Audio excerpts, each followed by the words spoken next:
Pinupuri ka namin, O Diyos, Ama, Anak, at Espiritu Santo.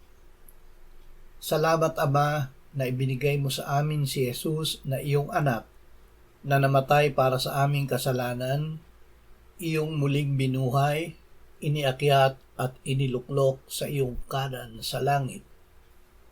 Panginoong Jesus, dahil sa iyo kami ay naging mga anak ng Diyos at nakabilang sa pinakamabuting pamilya sa buong sansinukob.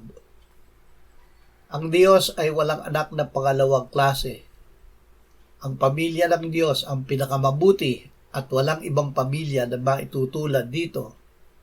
Pinatunayan ng Ama ang kanyang pag-ibig sa amin nang ikaw ay namatay para sa amin noong kami mga makasalanan pa. Salamat na ngayon, ikaw ay nananahan sa amin sa pamamagitan ng Espiritu Santo.